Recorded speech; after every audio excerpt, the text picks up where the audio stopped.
Good morning, folks. So here we are. It is Monday, November 9th. We are nearing the end of our first marking period. So the first and most important thing is that if you have any work, any retakes, any redos, anything that you need to get done to improve your grade, we are in the final couple days. Anything that I get after Wednesday of this week, so 2 days away, we're not even in school on Wednesday.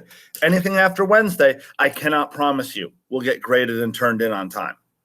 So get your work to me today, tomorrow, or spend some time on that day off in order to complete the things that you have fallen behind on. Secondly, we are moving forward deeper into our cells unit today. Now, last week, we talked about the difference between prokaryotic and eukaryotic cells. Today, what we're going to do is we're going to go a little bit deeper into that, and we're going to take a look at our first two organelles. That's going to be the cell wall and the cell membrane. Now, this is all in Unit 3. We're done with Unit 1. We're done with Unit 2. We are now on to Unit 3. And in Unit 3, look for Week 1. Here is our PowerPoint, the one for cells. Here is the worksheet that you either did on Friday or you will be doing today during your lab. I've got two video interactive things for you to take a look at and play around with after we do our notes today. And then the cell membrane bubble lab, which the White Day lab folks worked on last week, Thursday, Friday. Purple Day lab folks will work on this week, Monday, Tuesday. So why don't we get started? Where we left off was looking at these differences between the two different cell types. Remember, prokaryotic cells tend to be smaller, simpler. They're bacteria. No organelles. No. Prokaryotic cells have no nucleus. Eukaryotic cells, on the other hand, do. So remember those rhyming. Eukaryotic cells do have a nucleus. Prokaryotic cells have no nucleus. Now, when we take a look at a multicellular organism like ourselves, we have all kinds of special cell types. Now, in order to have that specialization, we need something more that the prokaryotic cell does not have. We need to use these specialized pieces of a cell in order to create specialized cell types. So that's what we're going to get into, right? When we look at a eukaryotic cell, whether it's an animal on the right or a plant on the left, we see inside is filled with stuff. Like taking an aerial view of like a drone or a plane flying over a city looking down on it. All the buildings, all the roads, cells have those. So now we need to take a look at what those are and how those are used. So these are all what we call organelles, named because we knew that human bodies were composed of different organs. Each organ has a particular job. Then when we looked at a cell, we saw that it had smaller pieces, each with a particular job. So we kind of said, all right, well, if we have organs in us, then these are going to be, we will call them organelles because they are a smaller organ, a cellular organ. And just like ours, your heart's job to pump blood, your lungs' job to move oxygen, your liver's job to detoxify, things like that. All of the organelles inside a cell also have a very particular job. They're all designed to do something. And here is a full list. Now, we will go through all of these by the time this unit is over. Most of them you will be doing. But for right now, we are only going to be starting with number 1 and number 2. We're going to talk about the cell wall. Then we're going to talk about the cell membrane. So let's get into it. Now, the cell wall is the outermost layer, but only in plant cells. Most people understand that. There are some other cell types that also have a cell wall. Fungus has a cell wall. Bacteria, some of them have a cell wall. So other things do. It's not just plants, but we always compare plant versus animal cells. And so in that comparison, no animal cell has a cell wall. Its job is to protect it from physical damage, right? Plants can't dodge, they can't move when there's a problem. They must rely on their armor. It's the same reason why tanks are built with heavy metal sheeting around the outside. They're not agile enough to move and dodge enemy fire, so they must rely on their strength to overcome it. Now, if you're not aware, plants can be very, very strong. A small tree, when I was, I think, 19 years old, I was driving my dad's truck on my way to work, just getting ready to pull off the driveway.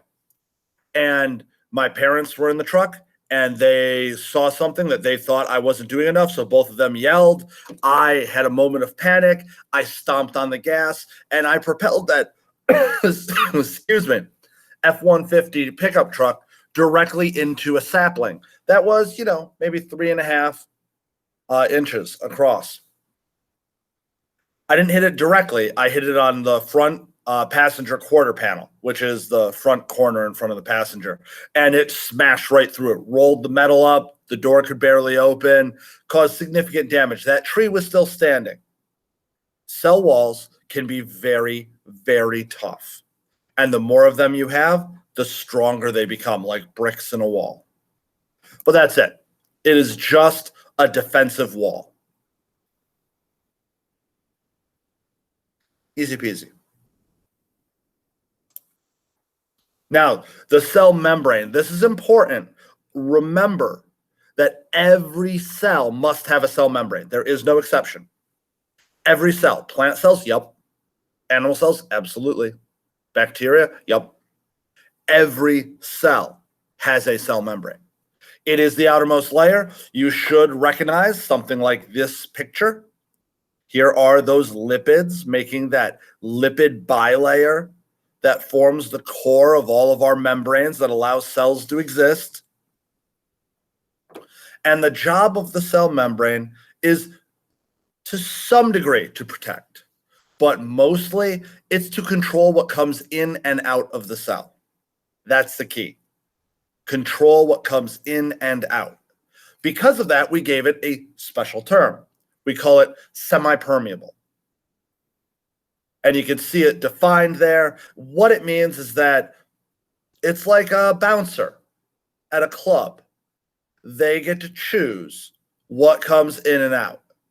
Stuff that's got to go in can go in. Stuff that needs to come out can go out. Things that the cell doesn't need don't need to be let in. Oxygen, sure. Water, yup. Salt, maybe not. So keep that in mind, because this concept we will come back to over and over and over again. There's an entire New York State lab just based on this idea, just based on semi-permeable and movement across that membrane. As a matter of fact, let's get into it. All right, you guys get the joke? Remember, the inside of the cell membrane, those fatty acid chains are hydrophobic, so they're scared. So they're moving away. Science humor. All right, so let's talk about our transport then. How a membrane is used. A membrane gets used by either active or passive transport, are two different forms. Now, active transport is exactly what it sounds like. You are being active. You are using energy. If you are having an active day, an active game, then you are actually out there. You are running, you are exercising, you are burning energy, active. Meanwhile, if something's really passive, I mean, you can be passive just about anywhere. You just gotta kind of chill and But whatever's going to happen because, you're not taking an active part in it. It's all good. It's okay. Right? That's the difference between the two. Now, if I have to ask you as a teenager, which one would you prefer to do? Would you prefer to spend the day being very active, or would you prefer to spend the day being very passive? Most teenagers will say they'd prefer to spend the day being really passive, Netflix and chill. And that's kind of important. Nature follows the same rule. Why spend energy when we don't have to?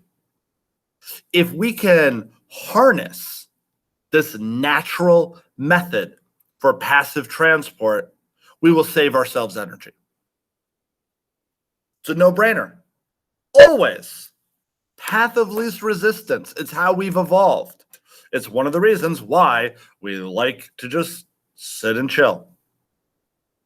So let's take a look at that passive transport a little bit more closely. We're going to look at one version of it today, and we're going to stop there. And that is going to be diffusion. So something important for you to know, all molecules in nature are moving. All of them, even if they're just wobbling back and forth a little bit. All right. And because of that, they're going to collide with each other, and they're going to bounce away like releasing 100 marbles into a room. They'll collide with each other and bounce off in different directions. The exact same thing happens here. Passive transport, diffusion, will take something like this, where there's a lot of it in one area. I say, think about, we're coming up on Thanksgiving. Think about cranberry sauce, right? You take the top off the can, you go, and it kind of plops out of the can. You can still see the creases of the can on the cranberry sauce, right? And it's just sort of wobbling there. If you leave it standing up like that in a dish, you leave, come back the next day, will it still be standing like that? No. It will have spread out across the bottom, right? That's diffusion. It had a high concentration in the middle, and it spread out to be kind of even everywhere. That's what diffusion does. It goes from high concentration to low concentration. And I am going to suggest that people use their hands in order to identify which side is which, always for this. High concentration to low concentration. That's passive transport. It's going to be rolling downhill. You don't have to spend any energy. You don't have to do anything. If there's a bunch of rocks on top of the hill, some of them will just start rolling down that hill completely on their own. Nothing you need to do. Passive. And this is going to cause materials to move across the cell membrane. So this line in the middle is a cell membrane. Outside the cell has a bunch. Inside the cell has a little. High concentration on the outside, low concentration on the inside. And so they will diffuse from high concentration to low concentration. They do so by passing directly through the cell membrane. Usually there's like these holes in it, these channel proteins. And what will happen is, just by random luck, one of those will fit right through. And the more you have bouncing around on the outside, the more likely it is that one of them will shoot right through. Now, we will see this in a little bit later, these three different forms that we'll be looking at. But that's going over a very particular term for it that we don't need just yet. Now, in order to help with this, I've included a link to this. This is Dr. Boyd, and he's going over a Skittles demonstration for diffusion. I suggest everybody watch it. I'm not going to do that now, but his video does a really nice job there. This is an interactive, and what we can do is we can turn this on, and you see all those molecules that are just randomly moving around. We could trace one molecule, and you can watch its line to see that there's no real pattern to it. It just depends how it gets collided with, for where it goes and what it manages to do. Then we can add a drop of dye. Now that red dye, look at those molecules as they get bounced around, they spread out. They started in one area where there was a lot of them. And now they're just getting bashed around and pushed away so that there's no longer that high concentration center that there was. This is diffusion. You've all experienced this in the least preferable way when you've been sitting in class and somebody farts. And the people right around them are like, oh God, and they pull their shirt up over their nose, and everybody else laughs. But then a minute later, the next row over is like, and they pull their shirt up. It's still funny if you're all the way across the room because you're not dealing with it. The gas cloud has not diffused out far enough to reach you yet. So you still get to chuckle and enjoy yourself. And sometimes by the time it does reach you, it is now diffused out so much, there's nothing left to smell. And you're like, oh, no problem. That's why the smell goes away. It's not because you get used to it. It's because it spreads out in all the available air that we have. And once it gets dilute enough, you no longer smell it. There you go. Little bit on the science of farts. Bet you didn't expect that. Ladies and gentlemen, have a great day, and I'll see you soon.